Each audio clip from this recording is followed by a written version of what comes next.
It was meant to be straightforward, just a brief return to familiar ground, a couple of public appearances, maybe a few polite gestures to show he hadn't fully severed ties with his roots. But the moment Prince Harry touched down in Britain, it was obvious this trip would be anything but routine. One offhand remark, one sharp line delivered by Graham Norton on late-night TV, ripped through the last shreds of his carefully managed image. The air in the studio seemed to freeze when Norton joked that Harry might be too nervous to attend, worried the audience would offer a salute, just not to him. Laughter erupted, but under every chuckle was the unspoken reality. The nation's war hero had been reduced to the punchline of a cheap gag. And that was only the start. The Invictus Games have always stood as Harry's signature achievement, the project that carried his deepest convictions. From the outset, he treated it as a personal mission, not a royal obligation. Back in 2014, when he launched the initiative, it was clear he was driven by more than duty. It was his tribute to injured servicemen and women he'd served alongside. For years, Invictus was the one area of his life that drew respect across the board. But now, as the Games prepare to return to the UK, this time in Birmingham, the occasion has become a test of his credibility. Most assumed Harry would be front and center, proudly leading the event he had created. He even issued a statement congratulating Birmingham on winning the bid, highlighting the city's military history and calling it the perfect place to celebrate courage and perseverance. Yet beneath those polished words, he couldn't shake the unease that maybe stepping onto that stage would bring not cheers but something worse: apathy, a sea of blank faces, the sort of indifference that can crush any remaining illusions of belonging. And he wasn't the only one bracing for that moment. Inside the palace, no one appeared eager to mend what was broken. When the Games celebrated their 10th anniversary the year before, not a single senior royal bothered to show. King Charles, Camilla, William, and Kate all kept their distance, citing other engagements. But everyone knew that was just the polite excuse. The Netflix series, the tell-all memoir, the steady drip of private grievances into public view, it all added up to a silent consensus. Enough was enough. No more pretense of harmony, no more playing along. If Harry chose to stand by Invictus, he would be standing there alone. Even as whispers circulated that he might try to extend an olive branch, perhaps by personally inviting his father or brother, those stories turned out to be empty. Organizers later clarified that no formal invitations had been sent to anyone. Not the athletes, not the donors, not the royals, nothing. The hopeful headlines about reconciliation turned out to be just that, headlines with no substance behind them. And with each passing week of silence, disappointment only deepened. But it wasn't simply about protocol. For Charles, the Games had symbolized the one shared cause he could still celebrate with his youngest son. He'd once called it a rare example of Harry channeling his restless energy into something admirable. But now, even that last bridge looked ready to collapse. Behind palace walls, Charles was reportedly livid. After all the health crises and scandals that had battered the family, he had still expected Harry to show a modicum of unity. Instead, the prince slipped into the country unnoticed and left without so much as a word. William, too, had reached the end of his rope. Those close to him say he'd tried again and again to make space for reconciliation. But every gesture was met with fresh grievances, more revelations, and more distance. One time, William believed Invictus could be neutral ground where they might find common cause again. Now, he saw Harry's reluctance to commit as the final proof that the old bond was beyond repair. It wasn't about logistics or public scrutiny, it was about allegiance. And in William's eyes, Harry had none left. It wasn't only the royal family grappling with disillusionment. The veterans who had stood beside Harry since the early days felt it too. For them, Invictus was never about fame or spectacle. It was about solidarity, a way to prove that no injury could erase your worth. And when Harry seemed to drift away, part of that shared belief faded with him. One Royal Marine who'd competed multiple times summed it up bitterly. "He was one of us. Now he's just another celebrity who used us for a headline." That sense of betrayal didn't go away. Every day that Harry refused to clarify his plans, it grew stronger. Inside Montecito, the atmosphere had turned uneasy. Advisors reportedly debated whether to urge Harry to step back into the public eye or keep him safely out of reach behind closed gates. Outwardly, Harry and Meghan still tried to project an image of commitment to service. But the reality was harder to disguise. Their podcast had been axed. Their streaming projects were losing steam. Even Spotify had walked away quietly. And with every deal that fell apart, the same uncomfortable question loomed larger. What did they really stand for now? As the date of the Birmingham Games drew closer, the silence became impossible to ignore. Then came an added complication, one that made the whole situation even messier. The last day of the Games would coincide with Queen Camilla's 80th birthday. For the king, it offered a ready-made reason to bow out. A significant family milestone provided the perfect cover to avoid the awkward optics of sharing a platform with a son who'd so publicly burned his bridges. As one palace staffer put it, "It's almost too convenient." And if Charles chose to stay home, no one could blame him for it. How many times could he be expected to offer goodwill to someone who never seemed to reciprocate? Beyond palace walls, public sentiment was equally bleak. Surveys painted an unflinching picture. Nearly half the British population viewed Harry negatively, with only a small fraction still holding a positive opinion. Asked whether he should ever return to any royal role, most people had a simple answer: absolutely not. Even across the Atlantic, where the Sussexes once found a more sympathetic audience, doubts were spreading. Commentators online began to question the disconnect between their rhetoric and reality. The ridicule took on a life of its own. Memes mocking Harry as the California Duke spread across social media like wildfire. TikTok clips contrasted footage of him in combat fatigues with shots of sprawling estates and private jets. Every video carried the same stinging message: real service means showing up. For veterans who remembered Harry standing shoulder to shoulder with them, it felt like a slap in the face. And then there was Meghan, noticeably absent. In the past, she'd been an enthusiastic presence, smiling for the cameras at every Invictus event. But this time, she was silent. No statements, no posts, no hints that she even intended to show up. According to insiders, she'd advised Harry to avoid returning to Britain altogether, convinced that it would only reignite the media circus they were desperate to escape. Maybe that was pragmatic. But to the veterans who built Invictus with Harry, it felt like something colder: abandonment. One medic who had volunteered at 3 games didn't hold back. "She loved the cameras," he said bluntly. But where is she now when it counts? Even the British press, once careful not to offend, began to turn. Opinion pieces labeled Harry a man unmoored, unwilling to fully commit to anything. Not his family, not his homeland, not even the community that had trusted him. They wondered aloud whether he could ever rediscover the purpose that once defined him. And the silence grew heavier by the day. If Harry believed that staying quiet would let the issue fade, he was mistaken. Behind the scenes, palace aides were already preparing their response. One insider summed it up simply: "We're not going to clean up after him anymore." To them, this wasn't a harmless oversight. It was the clearest evidence yet that Harry had embraced a different life, one where duty was optional. If he thought he could dip in and out of public responsibility whenever it suited him, he was about to learn otherwise, because all the talk of schedules and safety couldn't disguise what was really going on. Harry was afraid to see rows of empty seats where cheers once rang out, afraid to confront the disappointment he'd helped create, afraid to face the possibility that the country he'd once served no longer saw him as one of their own. For a man who had built his identity on loyalty and camaraderie, that was the hardest truth of all. Meanwhile, those who had poured years into the Games felt abandoned. Event planners and major donors were stuck waiting for a decision that never came. Every time they asked for confirmation, Harry's representatives offered the same scripted lines, non-answers that fooled no one. As one longtime volunteer said with a sigh, "If he can't say he's coming, he isn't." And at its core, that's what this entire saga was about: showing up.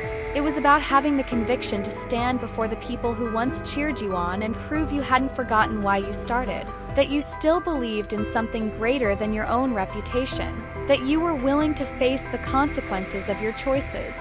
But for Harry, that reckoning was drawing near. The Invictus Games in Birmingham were coming, whether he liked it or not. And if he chose to stay in California, if he let the uncertainty speak louder than any statement, the verdict would be sealed. He wouldn't be remembered as the prince who stood with his brothers in arms. He'd be remembered as the one who turned away when it mattered most. Because legacies aren't built on press releases or rehearsed interviews.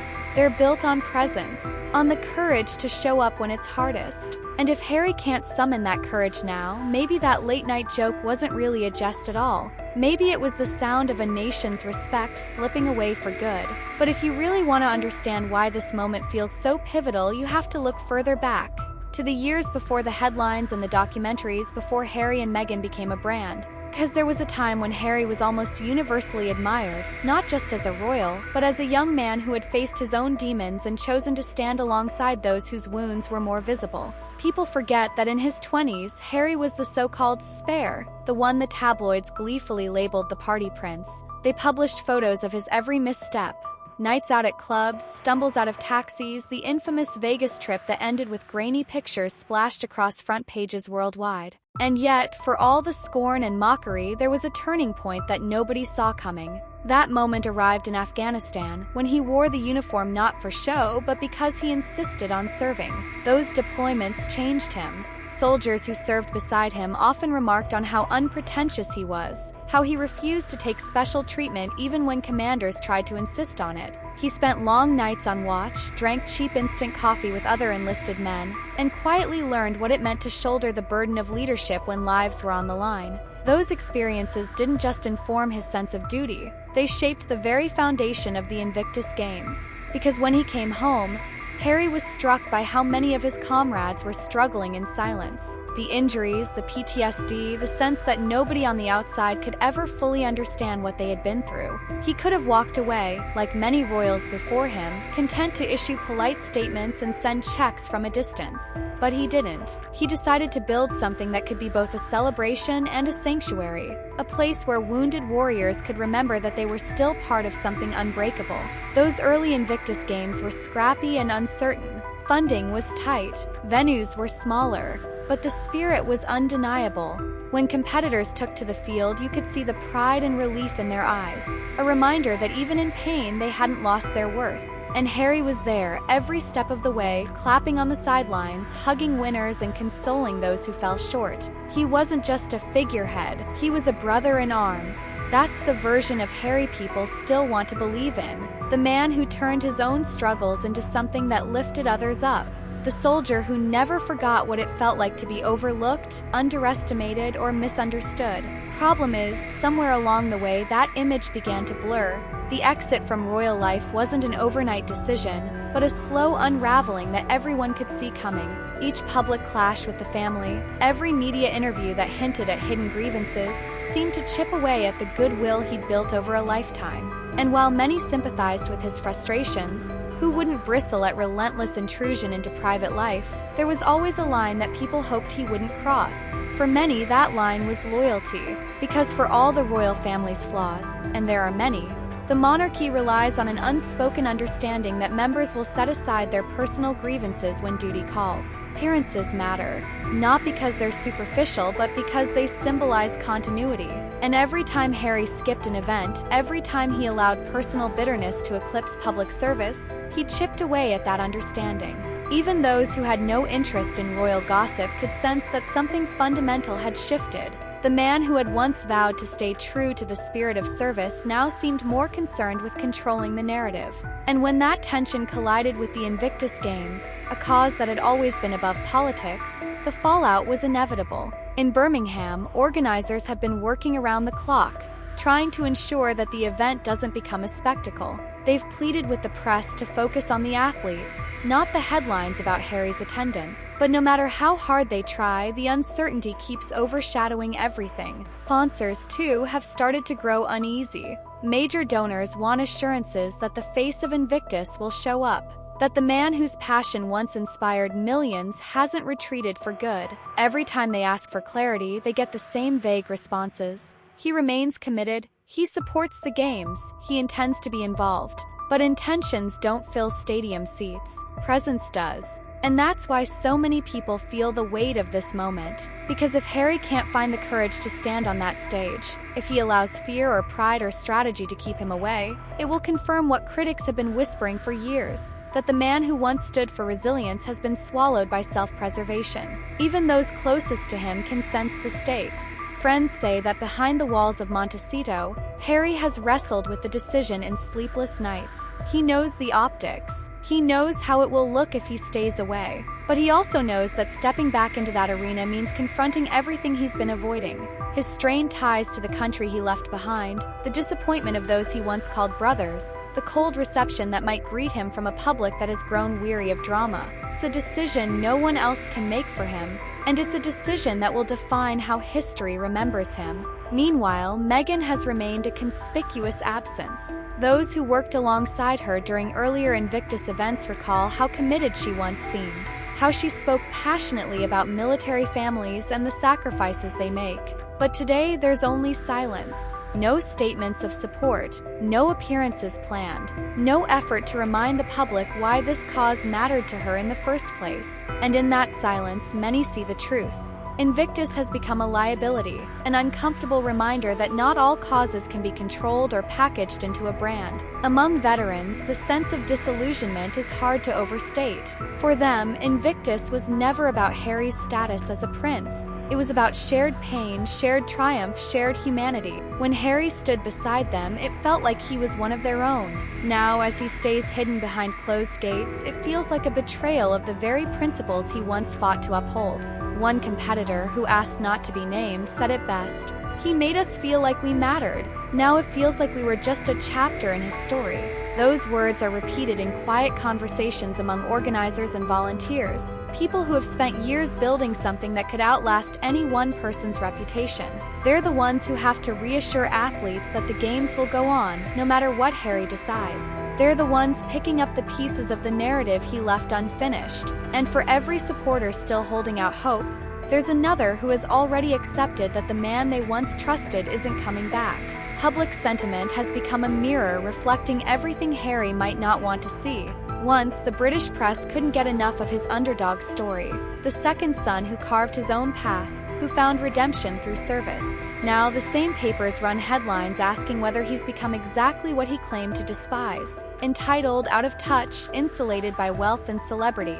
Even in America, where he and Meghan built their new lives, the narrative is shifting. Podcast deals that once seemed like the start of a new chapter are now cautionary tales about the limits of storytelling. The streaming specials that promised to reveal their truth ended up fueling as much skepticism as sympathy. And without those glossy platforms, it's become harder to distract from the uncomfortable question. If they've walked away from the institutions they accused of indifference, what are they offering in return? Because in the end, sincerity can't be manufactured. It has to be demonstrated again and again in moments when it would be easier to stay silent. And that is what makes the Invictus Games such a litmus test. Because this isn't just about showing up for a photo op. It's about standing in front of the very people who once looked to you for inspiration and proving that you still have their backs. It's about honoring the commitment that service doesn't end when the cameras stop rolling, that you don't get to cherry-pick the moments that suit your narrative and abandon the ones that don't. The veterans understand that. Public understands it. Palace understands it. And somewhere deep down, Harry understands it too. But knowing it isn't enough. Some point, you have to choose whether you will be remembered as the man who built something extraordinary or the man who turned away when it mattered most. That moment of decision is here. The games will happen with or without his blessing, and the crowd will gather, and the competitors will march in, carrying the scars of their battles with pride. They will stand together as living proof that resilience is more than a slogan. And when they look around for the man who once promised never to forget them, they will know, without a word spoken, whether he kept that promise or broke it. The cameras won't capture the quiet reckoning in each competitor's heart. The headlines will focus on optics, on ratings, on royal intrigue. But in the stands, in the locker rooms, in the minds of those who gave everything for their country, the verdict will be simple. You either showed up or you didn't.